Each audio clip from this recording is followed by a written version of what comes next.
结婚当天，未婚夫在来接亲的路上遭遇严重车祸，意外离世。我成了寡妇，肚子里的孩子也成为了一父子。经历这次打击后，我患上了严重的心理疾病，无数次想一死了之，大家都劝我为了肚子里的孩子坚持下去。葬礼那天，远在非洲的大伯哥夫妇回来吊唁，望着他和丈夫一模一样的眉眼，我无数次陷入恍惚，却无意间在婆婆卧室外听到了他们之间的谈话。你就为了这个黑皮女人逃婚假死，安安肚子里怀的可是你的孩子，你专门演这出戏，就是为了把那个黑黢黢的狐狸精带回家。好半晌后，大伯哥的声音才轻轻响起，艾薇得了绝症，医生说最多还有半年的时间，等半年时间一过，安安也差不多该生了，到时候一切回归原位，我们还是幸福的一家三口。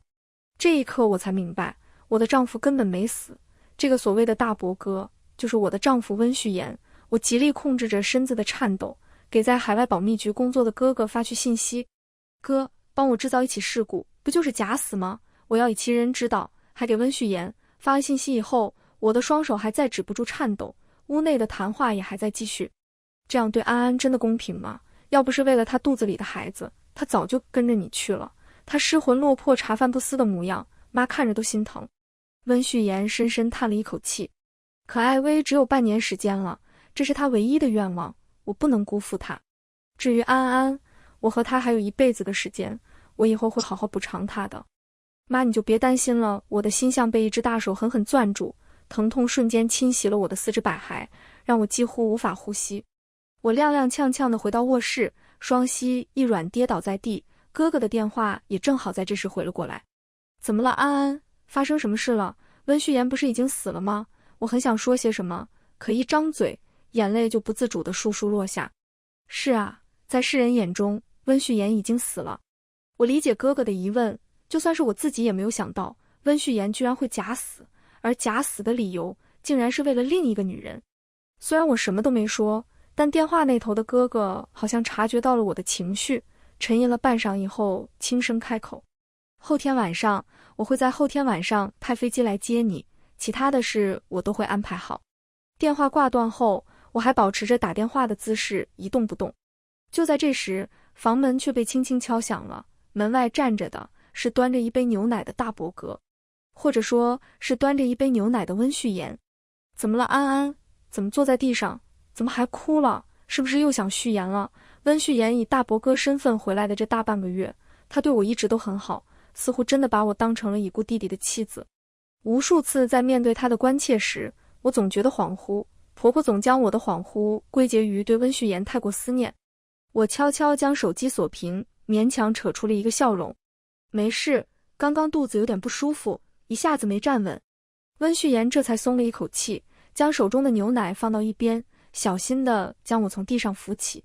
这孩子一点都不听话，等他出生了，看大伯怎么收拾他。快起来吧，我给你热了牛奶，你喝了早点休息，别想这么多，你这个样子，旭言在天上看到也不会安心的。听到他口中提到的名字，我终于不想再忍了，抬头直视着他的眼睛，一字一句地开口质问：你真的不是温旭言吗？温旭言一愣，随即轻笑着抚上我的脑袋：别乱想了，我怎么会是旭言呢？赶紧喝了牛奶睡觉吧，明天我陪你去医院产检，肚子不舒服可不是小问题。这是旭言在这世界上留下的唯一血脉，我一定要他平安来到这世界上。我敛下眸子，不想再看他眼中虚假的关心。你出去吧，我有些累了，想休息了。直到关门声轻轻响起，我忍了一晚的泪水终于奔涌而出。我和温旭言相识在大学的新生见面会上，他对我一见钟情，向我展开了疯狂的追求。我们自然而然的相恋，毕业2年后，温旭言给了我一场盛大的求婚。直到现在我还记得，漫天的烟花皆倒映在他的双眼中，他的眸子竟比漫天的烟花还要动人。策划婚礼的过程中，我发现自己怀孕，当时的温旭言满脸期待。宝宝来的真是时候，他是来庆祝爸爸妈妈结婚的。安安，我真是全世界最幸福的男人。直到现在我还不知道，将我捧在手心整整6年的温旭言究竟为什么出轨，甚至不惜假死逃避婚礼。第二天一大早，温旭言就敲响了我的房门。安安，今天是你去医院产检的日子，你收拾好了吗？可当我们正准备出门的时候，艾薇的声音却在我们身后响了起来。序言：我今天有点不舒服，你能留在家陪陪我吗？听到艾薇的声音，温序言甚至都没有看我一眼，径直朝着艾薇冲了过去。你是不是又忘记吃药了？不舒服就在床上躺着，别起来走动，一会儿晕倒了怎么办？说完这句话，温序言回过头看了我一眼。不好意思啊，安安，你嫂子有点不舒服，我可能不能陪你去医院了。你放心，司机就等在门口，他会把你安全送到医院，医生那边我也安排好了，你直接过去就行。我闭了闭眼，想忍住即将夺眶而出的眼泪。在睁眼的时候，我没有忽略艾薇黝黑脸上一闪而过的得意。我没说一句话，点了点头后，转身径直走出了家门。沉闷的关门声响起，我的手不住地在小腹上摩挲，眼泪终于大颗大颗砸了下来。司机准时把我送到了医院，我在医生的安排下做完了所有的检查。温序言已经以前嘱咐过司机和医生，要是不来医院，他会起疑的。我坐在医院长椅上，低头细细查看着彩超单。黑白的画面中有一个花生米大小的小圈，医生说那就是我的孩子。可我无法接受，我的孩子有一个不忠的父亲。我狠狠抹了一把眼泪，挂了另一个医院的号。这是温家的私人医院，要是在这儿做手术，温序言一定会知道的。我给司机打去电话，告诉他我想自己去逛逛，让他自己先回去。我躲在医院大门后，直到司机驾车消失在了我的视线中，我才走出门，打车去了另一家医院。进手术室之前，我的手机却收到了一条视频信息。视频长达半个小时，视频中的温序言正极尽疯狂，我从未见过温序言这副失控的模样。相恋6年，温序言一直是温柔的，哪怕是在床上，他都小心翼翼，生怕伤了我。原来他并不是天生自持，只是能点燃他热情的人，从不是我。我自虐般地看着那个视频，想要看看我从未见过的温序言。不知道看了多久，护士走到了我身边。是程穗安小姐吗？你还好吗？你该进手术室了。原来随着视频的逐渐播放，我哭得越来越厉害。直到护士提醒时，我才发现我哭得浑身战栗，连握着手机的手都在止不住发颤。而我居然可耻地发现，直到现在，我居然还爱着温序言。他不是一件物品，坏了就丢，他也不是普通朋友，不高兴了就绝交。他是一个活生生的人，是我爱了整整6年的爱人。爱他这件事，在这6年间早已成为我深入骨血的本能。这6年里，人人皆道温序言爱我如命，可我又何尝不是这么对待他的呢？整整6年的相知相伴，直到这一刻我才发现，我舍不得，我真的舍不得。想起刚刚在做检查时听到的胎心，我狠狠抹了一把眼泪，深深吸了一口气，想给孩子和温序言最后一个机会。我拨通了温序言的电话。你能过来一趟吗？我有话想跟你说。温序言的声音有种难以言喻的嘶哑，似乎在隐忍着什么。安安，我这边还有点事，你先让司机送你回来，有什么话等你回家再说。一声闷哼响起，电话被挂断，只剩下机械的嘟嘟声。大家都是成年人，我自然知道电话那头的温序言在做什么。愣了半晌后，我抬头看向身边等待着的护士。没事了，可以手术了。做完手术回家10天已经黑了，一进家门，温序言就迎了上来。司机说你检查完去逛街了，怎么空着手回来？没有喜欢的东西吗？话说到一半，温序言注意到了我红肿的双眼。怎么了，安安？眼睛怎么这么肿？你哭过吗？是不是今天去产检又想续言了？没事的，你肚子里的是续言的孩子，也算是一种寄托了。对了，你不是说有话要跟我说吗？我细细打量着温序言的眉眼，真好看啊，跟从前一样好看，眸子中满是我的倒影，跟下午艾薇发来的视频中一模一样。我垂下眸子，避开了他的眼神。没事了，下午想问问你们有没有想让我带的东西。温序言肩膀一沉，似乎是松了口气。那你赶紧去休息吧，忙了一天也累了。我点了点头，没有再回应温序言的话，径直回了房间。我似乎真的是累极了，一沾枕头便睡着了，恍恍惚惚的，我好像又看到了18岁的温序言。少年站在我面前，羞红着脸颊向我表白。程穗安同学，我很喜欢你，你愿意做我的女朋友吗？你放心，我一定会对你好的。不知是那天的夕阳太醉人，还是少年眸子里的真诚太动人。那一天的我，鬼使神差地点了点头。再醒来时，天已经大亮了。自从得知温旭言的死讯后，我几乎没有睡过这么安稳的觉。我还坐在床上发懵，房间门却在这时被打开，艾薇从门口走了进来。她满脸得意地看着我。你知道我昨天为什么给你发那个视频吗？你真的觉得他是温旭言的哥哥，而我是你所谓的嫂子吗？我没有开口回答他的话，却在心里嘲笑自己的愚蠢。当初得知温旭言出事的消息时，我受了极大的刺激，又因为怀孕身体虚弱，直接晕了过去。再醒来时，婆婆告诉我尸体已经火化了，他们甚至以我怀孕不能受刺激为由，没有让我参加温旭言的葬礼。桩桩件件都在暗示我温旭言的死亡是有蹊跷。可在那6年间，我和温旭言是大家公认的模范情侣，他对我向来极好，我根本不可能想到他会在这种事情上骗我，只为了逃婚。直到突然冒出来一个在非洲工作的大伯哥，带回了一个非洲的妻子。我虽然时常恍惚，却从未往温旭言假死的方向想过。直到听到了温旭言和婆婆的对话，我才知道他们在我面前撒了什么弥天大谎。艾薇见我没有反应，脸上露出了了然的笑容。还是女人更了解女人，昨天你要出门产检时，我就觉得你不对劲，果然你已经知道真相了。想必你很想知道温旭言为什么会出轨吧，甚至不惜假死也要跟我在一起。你知道他在背后是怎么说你的吗？他说你索然无味，说你们在一起久了，做那种事都像在例行公事，可跟我在一起就不一样了，我总能轻易就让他舒服至极，你知道吗？他说我是他最美的黑珍珠，说我们非洲女人就是更有韵味。我的心跳陡然加快，胸腔里似乎有一团怒火要炸开。我再也忍不住，狠狠一掌朝着艾薇甩了过去。艾薇捂着脸正想破口大骂，温旭言的惊呼声却陡然炸开。程穗安，你在做什么？听到这个声音，艾薇黝黑脸上的得意瞬间变成了委屈。弟妹，我只是看你这段时间心情不好，想来安慰安慰你，你怎么能动手打人呢？我知道你因为旭言去世心情不好，可你也不能乱发脾气啊。温旭言紧紧盯着艾薇的脸颊，转过头冲着我怒吼。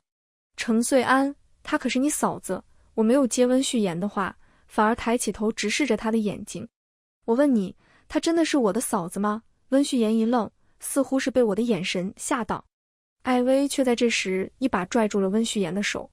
旭言，你陪我回房间休息会儿吧，我有些不舒服。温旭言还想说什么，嘴唇嗫嚅了半晌，最终还是扶着艾薇先离开了。我垂下眸子怔了好半晌，直到哥哥的信息发到了我手机上。飞机已经到了。我深吸了一口气，起床将早已准备好的遗书放进了床头柜抽屉里。我要温旭言在得知我死讯以后，自己亲手找出这封遗书。我要他好好睁大眼睛看清楚，我对他的爱足以生死相随。我要他日日夜夜生活在愧疚中，我要他生不如死。做完这一切后，我没有收拾任何东西，只带上身份证和银行卡就走出了房门，却正好撞见了从艾薇房间出来的温旭言。一见到我，他脸上有些犹豫，却还是轻声开口：不好意思啊，安，刚刚我有点激动，我不是故意吼你的，可你也不该对你大嫂，我懒得再听了。抬手直接打断了他的话。我想出门走走，大伯哥就在家好好陪大嫂吧。我刻意把大伯哥和大嫂两个称呼咬得很重，可温旭言却好像并没有听出我语气中的不对劲，反而似乎松了一口气。出门走走也好，呼吸呼吸新鲜空气，心情也会好一些。早点回来，晚上我吩咐保姆做点你爱吃的菜。我点了点头，却在与温旭言擦肩而过的一瞬间凛了凛眼神。温旭言，以其人之道还治其人之身，这么喜欢假死，那就好好收下我为你准备的大礼吧。虽是到如今，我也丝毫不怀疑温旭言是爱过我的，甚至现在也还爱着。毕竟6年的时间骗不了人，他的眼神也骗不了人，他对我的好也骗不了人。可这并不影响他在另一个女人身上寻求刺激和快感，在另一个女人耳边说情话，在另一个女人床上卖力气，甚至不惜假死逃婚欺骗我，只为了陪伴那个黑皮女人所谓的半年。我懒得过问他们是如何相识又是如何勾搭在一起的，结果已经这样了，过程是如何就显得微不足道了。1个小时后，我正在哥哥派来的飞机上闭目养神，全然不知此时的温宅已经乱成了一团。直到我出门散心后，独自在家的温旭妍和艾薇更是肆无忌惮。他们正在卧室翻云覆雨时，少数知道温旭妍假死真相的心腹秘书匆匆敲响了房门。兴致被打断，温旭妍有些烦躁，一把抓起床上的枕头砸在门上。滚！可敲门声却没停，甚至越来越急促。温旭妍抓了抓头发，一把拉开了卧室门。你最好是有要紧的事要说。打开门以后看到是秘书，温旭妍的瞳孔一紧，不自觉压低了声音。你怎么赶到家里来？在安安眼里，你是我弟弟的秘书，怎么可能来家里找我？你是不是疯了？可温旭妍话还没说完，秘书已经颤抖着声音打断了他的话。太太独自坐上了已经有严重故障的私人飞机。就在刚刚，飞机失事坠海了。温旭妍身子一怔，似乎不敢相信自己听到什么。秘书脸色苍白，声音也越来越颤抖。搜救人员已经在海面上进行搜救了，可是这一次秘书话还没说完，温旭妍已经双眼一闭，彻底晕了过去。自那天温旭妍醒来后，就一直守在海边，亲眼看着搜救队员在海上进行作业。搜救整整持续了3天，却没有丝毫结果。温旭妍脸色惨白，这3天以来，她水米未进，身体早已透支到了极限。其实早已经过了黄金搜救的48小时，大家都知道这意味着什么。搜救队员看着眼前这个男人，眼神中也不自觉带着些怜悯。出事的好像是他弟妹，肚子里还怀着孩子呢。不过你看这个男人的样子，好像出事的是他老婆一样。搜救队员走到了温旭妍面前。温先生，我们已经尽力了，实在找不到林弟妹的踪迹。飞机在海上失事的生还概率几乎为0，继续搜救已经没有任何意义了。温先生还是节哀。搜救队员的话还没说完，温旭妍就发了疯般一把抓住了他的衣领。你闭嘴，你算个什么东西？我妻子还没有找到，怎么就没有意义？节哀？节什么哀？你居然敢诅咒他！我杀了你！我杀了你！众人都被温旭妍的突然发难吓到，甚至都没有注意到他称呼自己的弟妹为妻子。大家纷纷想要上前制止他的动作，可温旭妍却在这时突然僵直了身子，下一秒他双膝一软跪倒在地，一大口鲜血从他口中喷出。身边的人大惊失色，众人七手八脚的正想上前搀扶他，可温旭妍却一把扶开了伸向他的手，跌跌撞撞往海里跑，嘴里还不停地喃喃着：啊，你别怕，我来陪你了。毫无意外的，温旭妍被大家救了下来。他在医院醒来时，第一眼见到的便是伏在他床边啜泣的艾薇。温旭妍的眸中却一片死寂，好像整个人的灵魂都被抽走了。为什么要救我？你们怎么不让我去死呢？该死的明明是我！听到温旭妍的声音，艾薇猛地抬起头，随即哭泣着捶了温旭妍几拳。你怎么能去死？你明明说好陪我最后的这段时光的，要是你先走了，你让我一个人怎么办？我告诉你，你要是真死了，我艾薇绝对不会独活。温旭妍的眼神终于聚焦，目光缓缓移向了正在哭泣的艾薇。他知道艾薇是爱他的，大学里他爱着程穗安的4年，艾薇也是那样爱着他的。艾薇是大学里的海外交换生，但因为爱上了温旭妍，交换时间结束后，艾薇选择了留在国内。虽然温旭妍从未正眼看过他，甚至从未让程穗安知道过他的存在，但他的爱持久又偏执，甚至在大学毕业后，艾薇还找机会进入温氏集团做翻译。1年多以前，艾薇终于被自己的爱逼疯了，她走进了温旭妍的办公室，边脱衣服边一脸决绝地看向他。我知道你爱程穗安，我不会破坏你们之间的感情，也永远不会让他知道我的存在。我只求你给我个机会，让我能陪着你。那一次，温旭妍没有把持住，也第一次尝到了非洲女人的刺激和狂野。温旭妍本以为日子会这么相安无事地过下去，她会继续在程穗安面前扮演好丈夫的角色，也能同时在外享受偷吃的乐趣。可就在她结婚前1个月，艾薇却查出了胰腺癌，最多只剩下半年的时间。艾薇在她面前苦苦哀求，只求他陪着她走过最后的这半年。于是便有了婚礼假死的荒唐事。温旭言何尝不知道艾薇对他的感情，看着现在艾薇脸上的决绝，与1年多以前走进他办公室时的表情一模一样，他心里有些动容。说什么傻话？见温旭言终于回应了他，艾薇再也忍不住失声痛哭。温旭言刚醒就迫不及待地想出院，秘书拗不过他，把他带回了家。一进程穗安的卧室，看着床头悬挂的巨大婚纱照，温旭言忍了一路的泪水终于簌簌落下。他无法原谅自己，只要一想到程穗安出事的时候他还在跟艾薇鬼混，他就恨不得杀了自己。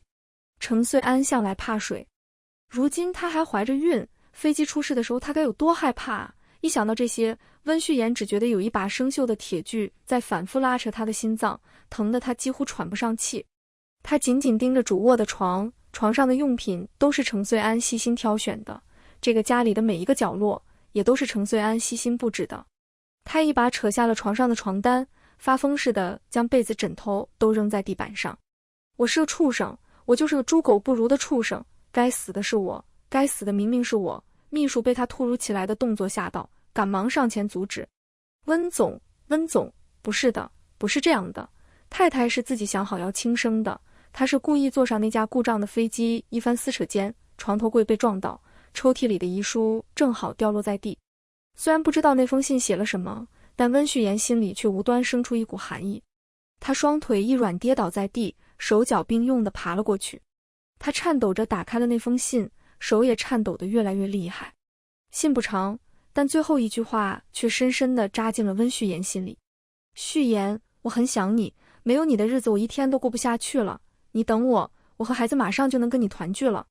信里的字字句句都在诉说程穗安对他的想念和依赖，是他，都是因为他，就是因为他假死逃婚，程穗安才会选择以命相随。一想到这儿，心脏的疼痛猛地再次袭来，那疼痛来得太快太猛，瞬间侵袭了他的四肢百骸。他捂着胸口，栽倒在地，大口大口喘息着。电光火石间，温旭言猛地想起这几天程穗安的不对劲。在一起6年，温旭言自然是最了解程穗安，虽然她心里一直不能接受丈夫离世的事实，但为了肚子里的孩子，她一直在咬牙坚持着。究竟发生了什么，才让她在留下遗书以后毅然登上了那架故障的飞机？想到这儿，温旭言蓦地看向秘书，查，去给我查，这段时间究竟发生了什么，都去给我一五一十的查清楚。秘书前脚刚离开，后脚艾薇就进了卧室。旭言，你不要太难过了，你还有我，我会一直陪着你。他话还没说完，温旭言已经一把掐住了他的下巴，让他接下来的话都憋回了喉咙里。都是因为你，要不是因为你，我就不会假死骗安安，安安也不会心灰意冷寻死。都是因为你，明明只需要6个月，一切就能恢复原样了。安安，你怎么就不能等等我呢？说着说着，温旭言竟直接晕了过去。再醒来时天已经黑了，艾薇正双眼红肿地陪在温旭言身边。旭言，你醒啦，你下午晕倒了，可把我吓坏了。就在这时，秘书手拿着几张资料撞开了卧室的门。温总，查到了。温旭言一把夺过了秘书手中的单子，眼神死死地盯着单子上的几个字：流产同意书。太太那天产检完以后，自己换了医院做了流产手术，我们调取了医院的监控录像。太太在进手术室之前收到了一段视频，是艾薇小姐发的。这是监控视频，温总你还是自己看吧。秘书边说着边将手机递了过来。手机中的视频画面是在医院走廊里，长长的座椅上，他的安安就这么孤零零的一个人坐在那儿，呆呆地看着手里的手机，哭得越来越厉害，甚至整个肩膀都在颤抖。在护士走到他身边之后，他挂着泪水的小脸惨白，整个人惶恐的不行。他好像还打了个电话，直到电话挂断后，才一脸绝望地跟着护士走进了手术室。看到这儿，他猛然想起那一天这通电话是打给他的。当时的程穗安在电话里的声音明明那么颤抖，可他却被艾薇勾引得欲仙欲死。他猛地起身，一脚狠狠地踹在了艾薇身上。好啊，艾薇，你好得很。秘书瞥了艾薇一眼，将温旭言刚刚放在一边的资料再次递了过来。我们同时调取了艾薇小姐的体检档案，档案显示艾薇小姐的身体非常健康，没有任何肿瘤病变迹象。听到秘书的话，艾薇的身子开始止不住发颤。温旭言也在这时猛地看向艾薇，眼底迸发出滔天的恨意。艾薇，你怎么敢？你怎么敢？证据就摆在面前。艾薇自知变无可变，只能扑通跪倒在地，一把抱住温旭言的小腿，苦苦哀求：旭言，旭言，你听我说，我真的不是故意的啊，旭言，我只是太爱你了，我太想你能多看我一眼了，我怕你们结婚了，你身边就再也没有我的位置了。我知道你爱他，可我也爱你啊，旭言，我只是太害怕失去你了，可我真的没有想害死他，更没有想害死你的孩子啊，求你了，旭言，你原谅我，你原谅我吧。温旭言却不想再听了，再次狠狠一脚将他踹开。闭嘴，你不是故意，你不是故意，你会给他发那种视频，你不是故意，你会伪造病历来骗我。艾薇，你做这一切不就是想逼走安安，想坐上温太太的位置吗？现在知道害怕了，那我的安安呢？飞机出事的时候他该有多害怕？艾薇边哭着边连连摇头，再也说不出一句完整的话。温旭言看向一旁的秘书，冷着声音开口：打电话叫他们过来，现在立刻马上。艾薇像是意识到了什么，慌忙开始猛猛磕头，直到额头渗出了鲜血。大约10分钟后，门外走进来几个身穿西装戴着墨镜的男人。艾薇瞬间瘫倒在地，用屁股蹭着不停往后退，开口的声音里满是惊惧：温旭言，你要做什么？你不能这么对我，我什么都没做，程穗安的死不关我的事，你不能这么伤害我。温旭言却好像根本听不见他的话，冷着声音开口：把他拖到地下室去，让他好好尝尝你们的手段，怎么让人生不如死，你们比我更专业。艾薇尖叫着被拖出门外，温旭言却满脸寒意，好像根本听不见他的哀嚎。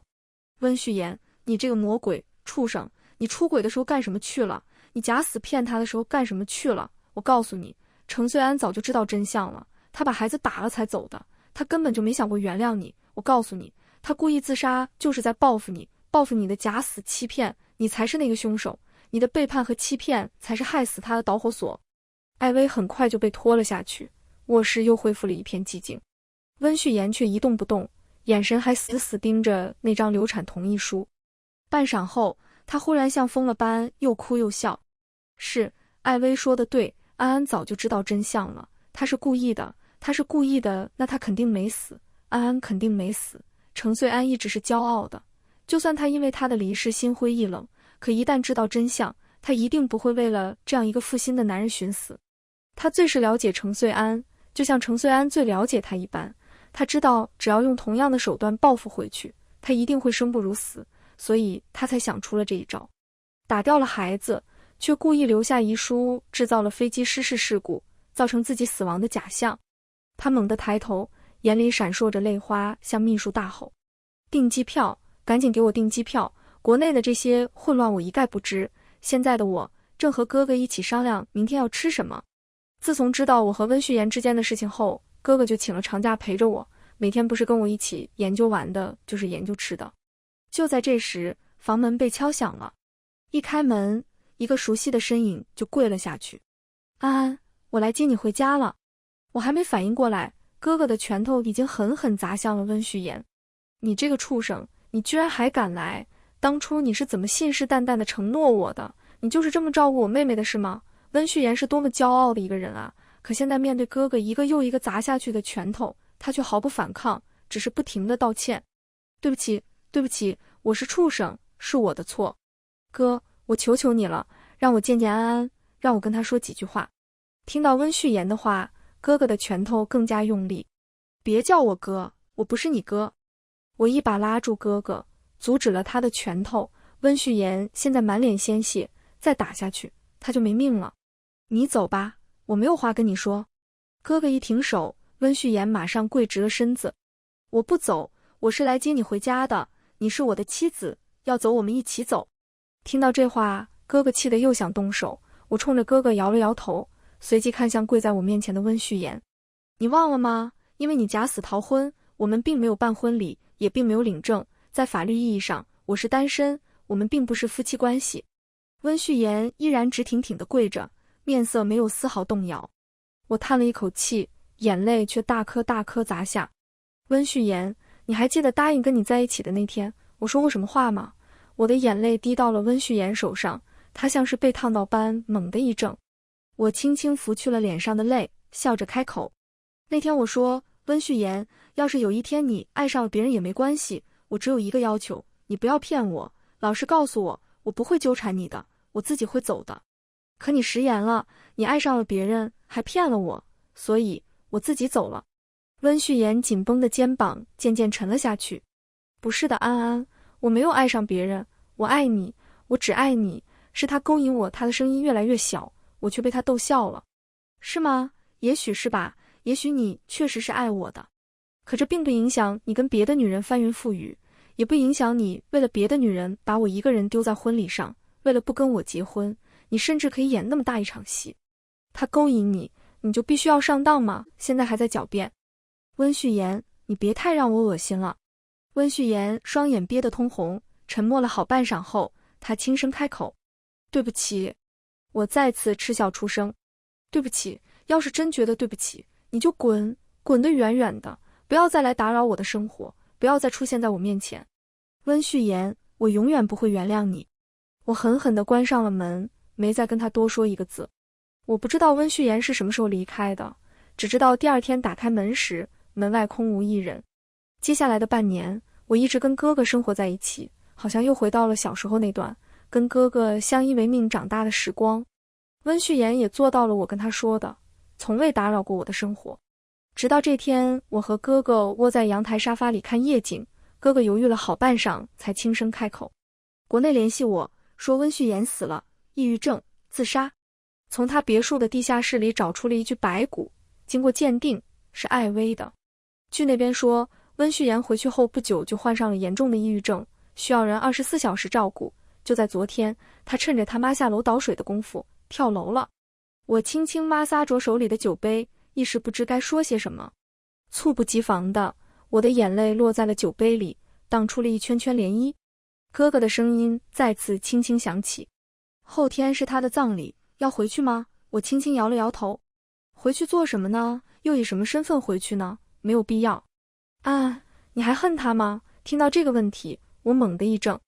半晌后，我拂去眼角的泪，将杯中的酒一饮而尽。在听到这个消息前，我是恨他的。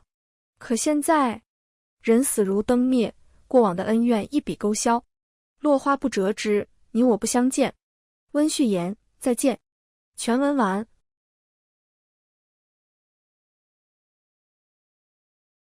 故事2。老公给病人做心脏移植手术时，非要让他的实习生小青梅来做助理医师，就因我斥责了他一句不该在手术时戴美甲。老公竟然扔下开膛破肚的病人不管，跑出手术室去哄小青梅。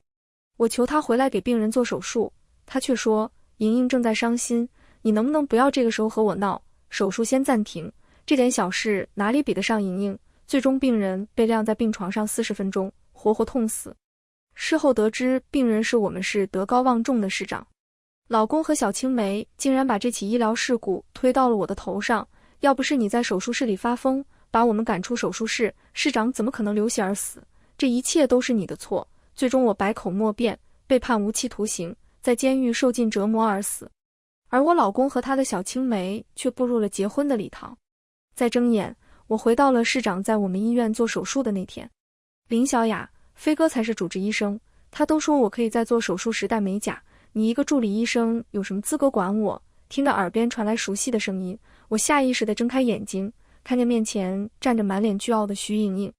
我扫了一眼四周，此时手术室里正在做心脏移植手术，为确保无菌，所有人都包裹得严严实实，唯独徐莹莹不仅双手镶满水钻，就连口罩也没有戴。这一刻，我才确定自己重生了，重生在市长在我们医院做手术的这一天。上一世，老公肖飞给病人做心脏移植手术时，非要让他的实习生小青梅来做助理医师。谁知小青梅笨手笨脚，把手术刀都拿错不说，连最基本的手术室守则都不遵守，还差点把美甲上的水钻掉进病人身体里。我忍不住斥责了他一句，不该在手术时戴美甲。不料他竟以为我是在针对他，生气地离开。而肖飞见状，竟然扔下开膛破肚的病人不管，跑出手术室去哄小青梅。我求他回来给病人做手术，他却说莹莹正在伤心，你能不能不要这个时候和我闹，手术先暂停，这点小事哪里比得上莹莹。最终病人被晾在病床上40分钟，活活痛死。事后得知病人是我们市德高望重的市长，老公和小青梅竟然把这起医疗事故推到了我的头上，要不是你在手术室里发疯，把我们赶出手术室，市长怎么可能流血而死？这一切都是你的错，我百口莫辩，被判无期徒刑，在监狱受尽折磨而死。而我老公和他的小青梅却步入了结婚的礼堂，还一跃成为医院有史以来最年轻的院长和副院长。我刚从思绪里回神，就看到肖飞皱眉训斥我：小雅，这里是手术台，不是给你拈酸吃醋的地方，他戴美甲是我同意的，给莹莹道歉。看着徐莹莹洋洋得意的脸，我强忍住怒火。凭什么？手术室有规定不许做美甲，我没有错。见我不道歉，徐莹莹的脸沉下来。林小雅，说来说去，你不就是故意针对我吗？那我走好了。话落，徐莹莹随手把手术刀扔在手术台上，其中一把刀差点划破病人的大动脉。我又急又怒，刚把手术刀捡起来，就看见肖飞想去追徐莹莹。我沉声道：肖飞，病人的胸腔已经打开了，要尽快做心脏移植手术，不然会有生命危险。你是医生，要眼睁睁看着病人死吗？肖飞看着徐莹莹离开的方向，又看向手术台上的病人，咬牙重新拿起手术刀。我刚松了口气，就听到肖飞的手机响了，是徐莹莹打来的。肖飞按了免提，徐莹莹生气的声音从电话里传来：你再不来哄我，我就生气了。肖飞耐心地安抚着：莹莹，等我做完手术，马上就过来找你。徐莹莹轻哼一声：你要是5分钟不到，我就去把肚子里的孩子打了，让你做不了爸爸。听到徐莹莹怀孕了，我的嘴里尽是苦涩。前世我以为是我坐牢后，肖飞才和徐莹莹在一起的，却没想到原来他们早就勾搭在一起，连孩子都有了。我还没从徐莹莹怀孕的震惊中回过神，就看到肖飞着急忙慌地朝手术外跑去。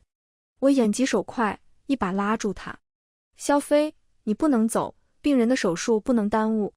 肖飞满脸怒火瞪着我：你没听到刚才莹莹说要把孩子打了吗？我再不去就晚了。我皱着眉：那病人怎么办？肖飞无所谓道：我会尽快赶回来，几分钟耽误不了什么。我难以置信地看着肖飞，心脏移植手术本来就是争分夺秒，多耽误1分，病人就危险1分。前世病人就是因为耽误时间太长，才会不治而亡。想到这里，我说什么也不让肖飞离开。见我不肯松手，肖飞又急又怒：林小雅，你故意拦着我，是不是想让莹莹把孩子打掉？我刚要解释我没有，就被肖飞用力一把推开。我没有站稳，摔在地上，后背重重地砸在手术台上，忍不住闷哼一声。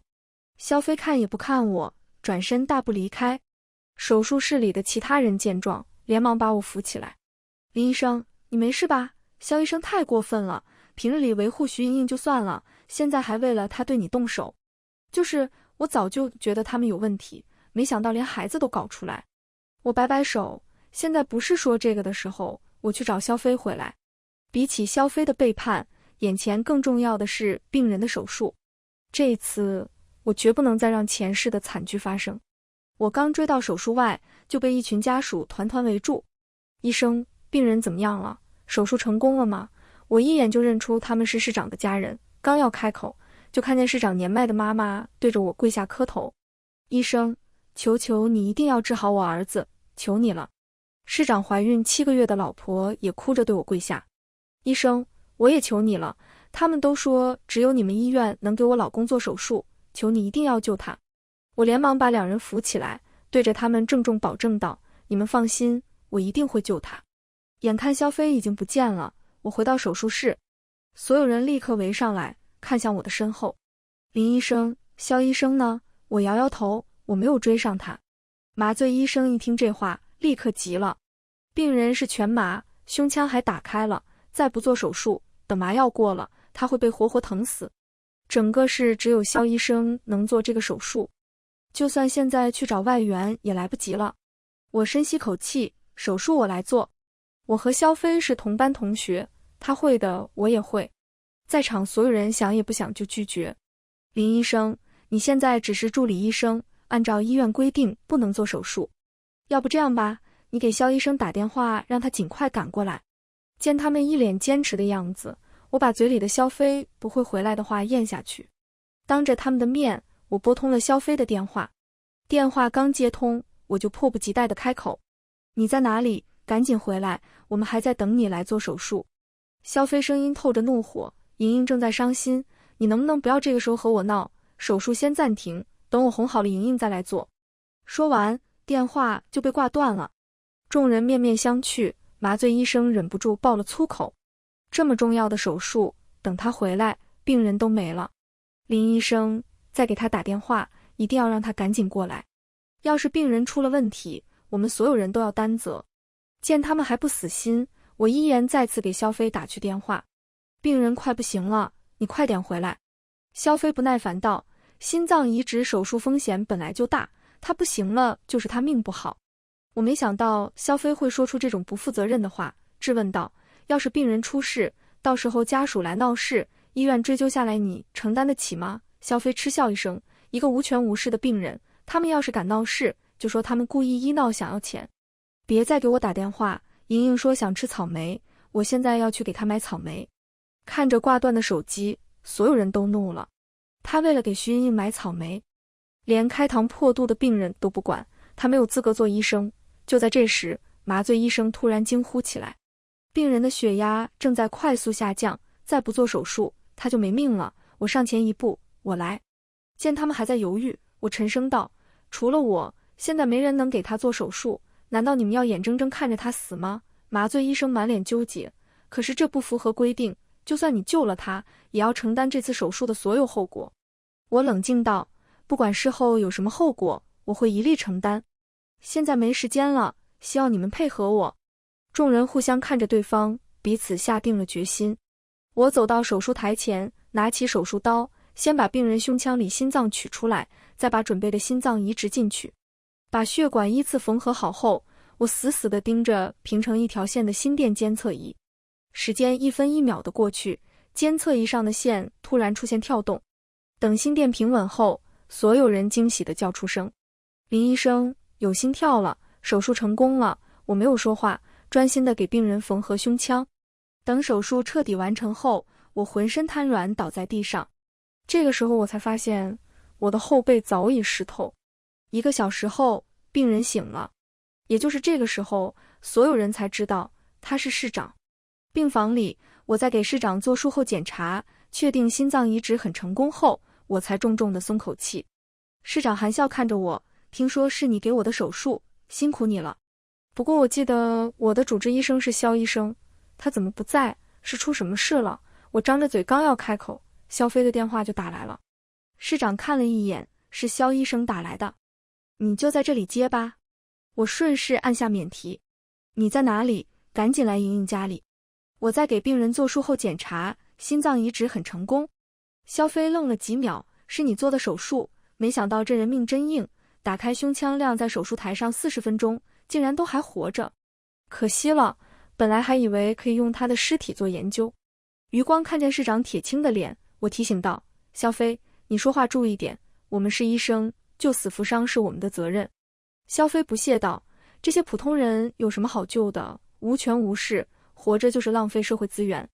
这种人活着的最大用处就是给我们练手，精进医术。”听着这嚣张的话，我忍不住倒吸口凉气，一旁的市长脸色也阴沉的可怕。肖飞不知道这些，还在不停地说着：“刚才你惹莹莹不高兴，害得她动了胎气，我给你半个小时，赶紧过来给她道歉。对了，莹莹想吃你做的饭，顺便买菜过来。”听着肖飞把我当丫鬟使唤的命令，我都要气笑了。病人刚做完手术，我要守着，以防出现危险。肖飞没想到我会拒绝，生气道：“他在危险能比得上莹莹不吃饭重要？反正手术都做完了，就算真死了，也是他自己命该如此。别再让我说第2遍，赶紧滚过来！”看着被挂断的电话，我心中一阵胆寒。我没想到肖飞竟是这样的人，普通人的命在他眼里竟一文不值。市长同样气愤不已，怒声道：“为了情人，把病人晾在手术台上，肖飞这种人能做医生，简直是医疗界的耻辱。”因为太激动，市长忍不住咳嗽起来。我连忙走过去帮他顺气。市长，您刚做完心脏移植手术，不能动怒。市长冷静下来，你说的对，这种人不值得我生气。既然萧飞觉得他是医生就能高高在上，不把普通人的命当回事，那我就让他做不成医生。说着，市长看向一旁的助理，传我的话，从今天起吊销萧飞的行医资格证，终身禁止他再考。听着市长的话，我忍不住勾唇笑起来。萧飞最大的依仗就是他是医生，没了这个身份，他什么也不是。有市长做人证，萧飞当天就被吊销了行医资格证，而医院也向他发去解聘通知，连同徐莹莹在内也被解雇了。等萧飞和徐莹莹收到消息赶来医院的时候，我正在布置刚分给我的办公室。原本我还要半年才能升职，因我救了市长，替萧飞补过，医院破例让我升职。而这间办公室就是曾经萧飞的。萧飞看见桌上写着我名字的身份牌，顿时怒火中烧。林小雅，果然是你搞的鬼，是你害我吊销了行医资格证，还让医院解雇了我。我冷冷看着他，夫妻3年，你觉得我有这个能力做这些事吗？萧飞冷笑，不是你是谁？林小雅，我没想到你这样歹毒，因为吃莹莹的醋就害我。徐莹莹跟着开口，林小雅，飞哥怎么说都是你老公，你怎么能这样害他？飞哥最大的梦想就是做医生，现在都被你毁了，不管你用什么办法，赶紧让医院恢复飞哥的职位。董飞冷静下来，顺着徐莹莹的话道，莹莹说的对，林小雅，你怎么让医院把我开除的，就怎么恢复我的职位。我震惊地看着不要脸的两人，萧飞，是你为了徐莹莹把病人晾在手术台上，你这种没有医德的人根本不配做医生，更何况是市长下令解雇你，而他就是被你晾在手术台上40分钟的人。听到我的话，萧飞冷嗤一声，林小雅，你要说谎也要编得像一点。我早就问过了，来做心脏移植手术的是个普通人，根本不是什么市长。就在这时，市长阴沉的声音传来，如果我真是市长呢？萧飞下意识地回道，他要真是市长，我怎么可能会离开？话落，萧飞猛地扭头，看见市长坐在轮椅上，而院长等人脸色难看地跟在旁边。市长冷眼看着院长，这就是你们医院的医生，幸好我及时把这颗老鼠屎踢出去，不然这锅粥就坏了。院长本来不同意开除萧飞，毕竟萧飞是心脏病专家，技术在行业内都是公认的。原本他想找个机会向市长求情，但听到刚才萧飞嚣张的话，就知道萧飞这辈子完了。市长，多亏了您明察秋毫，不然我们医院的名声都要被他毁了。听着院长毫不留情的话，萧飞震惊地愣在原地，瞬间反应过来我说的是真的。他的脸瞬间变得惨白，市长，院长，你们听我解释。他反手指着我，是林小雅在手术室里发疯，把我们赶出手术室，不然该给您做手术的人是我，这一切都是林小雅在搞鬼。徐莹莹跟着指责我，林小雅，你是不是早就知道做手术的是市长，所以才故意把我们赶走，想一个人独占功劳？听到这话，萧飞瞬间沉下脸，林小雅，你这个贱人，果然你是故意在害我。徐莹莹的话让市长皱起眉头，我知道他是起疑了。我不慌不忙反问道，病人的资料只有主治医师能看到，连萧飞你都不知道做手术的人是市长，我怎么会知道？市长身份特殊，这次做手术用的是他司机的身份，若非我有前世的记忆，也想不到他是市长。萧飞哑然扭头对着市长道，市长，我真不知道做手术的是您，是林小雅故意把莹莹赶走，我才会离开。市长气急反笑，你是医生，就算我不是市长，而是一个普通人，你也不该在手术中途离开。你这种把病人分成3、6、9等的人，根本不配做医生。市长这话丝毫不留情面。萧飞的脸白了又白，哀求地朝院长看去，院长，这一切真的是林小雅在搞鬼，你相信我。院长满脸犹豫，刚准备向市长说情，麻醉医生等人就来了。看见萧飞，每个人脸上都写满了怨恨和怒火。萧飞，你还有脸冤枉林医生？你和徐莹莹中途离开手术室，如果不是林医生挺身而出，我们所有人都要被你害死。几人你一言我一语，很快把手术室里发生的事说出来。市长，院长，我们可以作证是萧飞擅离职守，这一切和林医生无关。院长就算想保住萧飞，可在众目睽睽之下也是不行了。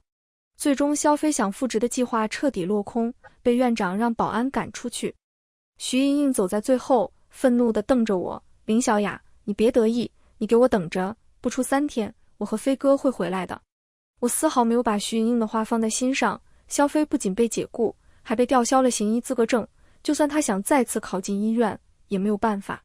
可我没想到的是，3天后，萧飞和徐莹莹真的回来了，两人恢复了原有的职位，还是院长亲自去把两人请回来的。麻醉医生等人气的不行，想去找院长问清楚，却连院长的面都没有见到。与此同时，院长也让人告诉我，让我把办公室还给萧飞。我刚收拾好东西，萧飞和徐莹莹就来了。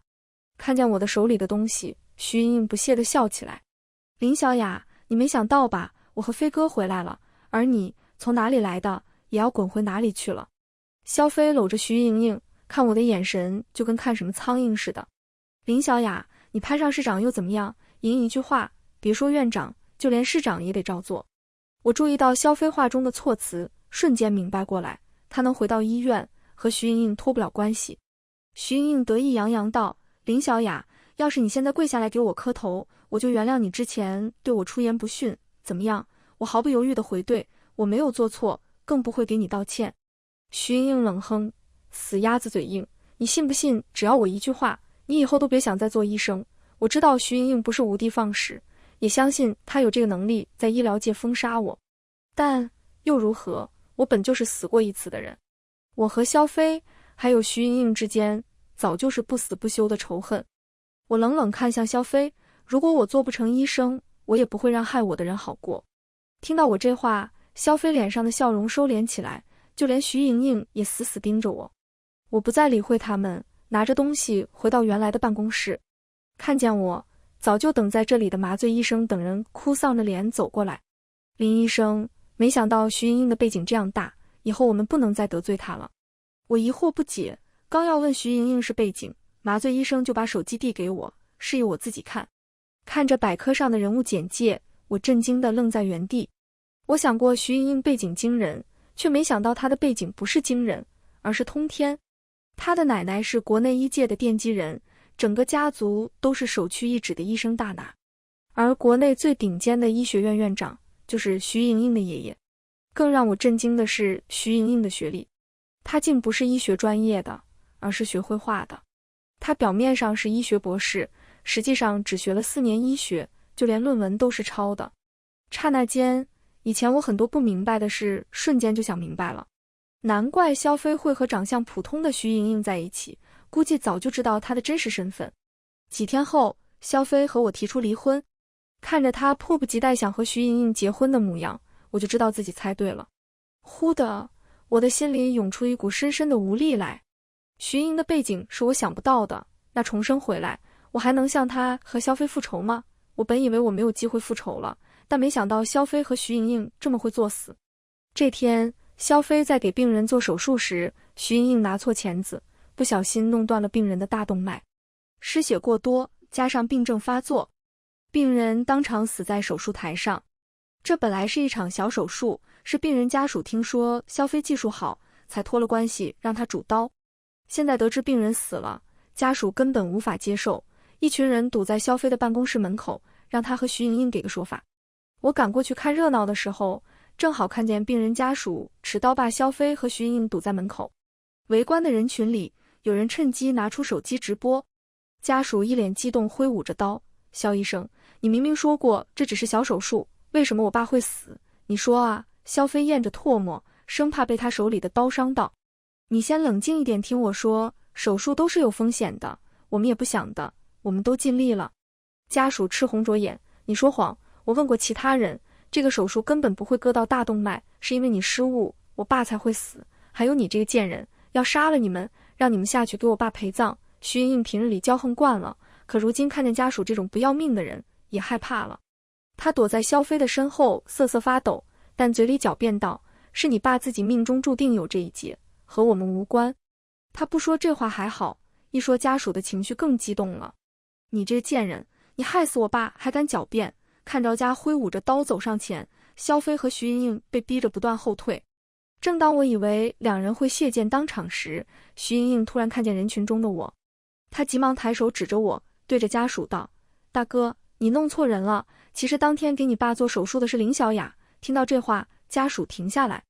徐莹莹见状，连忙解释道：“当天本来是飞哥和我给你爸做手术，可是这个林小雅仗着是市长的救命恩人，非要把我们赶出手术室，是他技术不过关，才会害死你爸。”肖飞忙不迭点头，也对着我泼脏水道：“对，给你爸做手术的人是林小雅，你要报仇就去找他。”听到两人都这样说，家属怀疑了一瞬就信了，扭头恶狠狠地瞪着我：“贱人，就是你害死我爸！”我在心里怒骂肖飞和徐莹莹无耻，竟然拿我给他们挡刀，嘴里却解释起来：“你爸做手术那天，我也在给其他病人做手术，我怎么可能会害死你爸？”徐莹莹冷冷一笑：“林小雅，你别狡辩了，当天是你非要和飞哥换手术，你拿市长威胁飞哥，飞哥不得已才和你换的。”莹莹说的不错，林小雅，人是你害死的，你就赶紧承认吧。看着两人厚颜无耻的嘴脸，我恶心的想吐。家属看看我，又看看肖飞和徐莹莹：“你们都有害我爸的嫌疑，那我就把你们全都送下去，我先杀了他，再杀你们两个贱人。”说着，家属举着刀朝我走来。四周看热闹的人见状，如鸟兽般快速避开。我退无可退，身后就是一堵墙。正当我以为没命时，那天我做手术的患者也被人扶着走过来。“小伙子，你先别冲动，我可以替林医生作证，那天他在给我做手术。”听到这话，家属冷静下来。肖飞见状，顿时急了：“大爷，你弄错了，那天是我给你做的手术。”徐莹莹接嘴道：“林小雅给你了什么好处？你这样帮她，患者被气得个半死，我做的局部麻醉手术，难道是谁给我做的手术我都分不清吗？”就在这时，又有几个人站出来：“我也可以作证，那天我亲眼看见林医生给这位大爷做手术，我也看见了，给你爸做手术的就是这一男一女，我还听到了他们在说话，就是这个女的拿错钳子弄断了你爸的大动脉。”徐莹莹没想到除了手术室里的人，还有其他人知道是他弄断了大动脉，下意识地脱口而出：“我不是故意的，是他没有避开。”家属本来还在犹豫，听到这话彻底信了。他咬牙切齿看着徐莹莹：“我爸做了全麻手术，他让他怎么避开？你这个贱人，你害死我爸还想冤枉别人！”话落，家属冲上去抓着徐莹莹连捅几刀。徐莹莹的血飞溅到肖飞的脸上，肖飞惨叫一声，转身就想跑，但很快就被家属抓住，一刀一刀地砍在他的后背上。不知过了多久，家属才被赶来的警察制服。幸好他们赶来及时，肖飞和徐莹莹都没有死，还留着一口气。这件事被直播到网上，很快就引起轩然大波，所有人都在替肖飞和徐莹莹说话。听说肖医生是心脏病专家，现在他的手筋被砍断了，那些要做心脏移植的人都做不了了。那个叫徐莹莹的也很惨，脸都被划烂了，就算是医疗事故也不该伤人。诸如此类的话很多，可没到1个小时，网上的说辞就变了，所有人都在诅咒肖飞和徐莹莹，恨不得他们去死。原因是有人扒出来徐莹莹的身份，得知她是学绘画的，摇身一变成为医学博士后，所有人都怒了。正常的医生从学校走到医院最少需要8年的时间，可徐莹莹不仅只用了4年，学的还是不相关的专业。一瞬间，所有人都带入了自己。如果生病时是徐莹莹给自己看病，那等待自己的就只有死。得知是徐莹莹的爷爷在帮她作弊后，愤怒的网友们冲到医学院去，逼着他们给个说法。最后，徐莹莹的爷爷因为羞愧，辞去了医学院院长一职，而肖飞和徐莹莹也被吊销了行医资格证，并且被医院解雇。得知这个结果，本来还剩一口气的肖飞再也承受不住，死不瞑目。徐莹莹倒是没死，可是她不仅被毁容，就连肚子里的孩子也没了。她接受不了这个结果，当场疯了。亲眼见证两人的下场，我心中那股怨气也随之消散。这一次，我要活活的活着，实现前世未完成的梦想，做一个好医生，一个救死扶伤的医生。全文完。